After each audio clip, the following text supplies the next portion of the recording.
Oh, there's so many failures. It's a volume business, as we like to say. I remember early on, when I first got the job, I put together something. I can't even remember what it's for, but I just remember how incredibly unfunny and unsuccessful it was. It had to do with something about the iPod or something, and somehow I got to a beat that was the topless cop, bottomless criminal dance party. And it got much less than that at rehearsal, and wow, it was utter silence. There was that, and then much more recently than that, I also had we did this thing called audience upgrades, where a person's taken from the audience and they're like put into a massage chair and all that. And like on a plane, I had this idea that they would get a complimentary peanut. It was actually a talking peanut that complimented them. And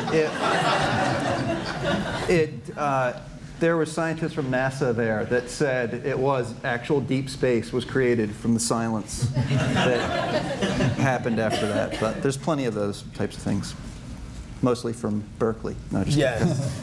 I spend most of my time on the monologue, so my failures are more frequent, but they go by very fast. They're really more Conan's failures. Exactly. Delivery problems.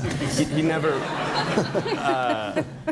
But one that stands out, because we sort of argued for it in the dressing room, was this joke that I won't kill you with. But basically, you had to know that it was about, the punchline was John Travolta's cat, and you had to know, there were so many things you needed to know in order for it to work.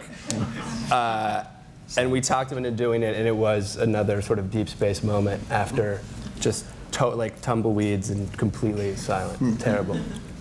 And now sometimes if something doesn't work, he'll actually, and if he had an argument with you about it backstage, and he's like, I don't think it's going to work if it doesn't work, and he's at the desk, he'll just like lean over and stare at us, and then go back, it's just like, and then go back. That's how you know you failed. Exactly. The on-air stare. And then the next day when he reminds you 5 times. Right. And then the following week. We have when it's it's Conan's line, that's a volume business, so we're always trying to think of, we're always, anything that you kind of think of as a potential sketch is usually given a chance to at least make it to rehearsal, to take a look at it. And we do a lot of the screwing around upstairs in our office, and I was doing this character just for the writers in the room. Like I had just adopted a new personality for a couple weeks of just being this jag-off, just like this really stupid jag-off, just like, hey everybody, you guys are jerks, how come no one called me? Yeah. It's like, not one of you motherfuckers called me last weekend to hang out. You're all pieces of shit. Like, so I was doing that, and we were all finding it sort of entertaining, and a good way to pass the time. And Brien Stack was like, here's an idea, we should put that on the air.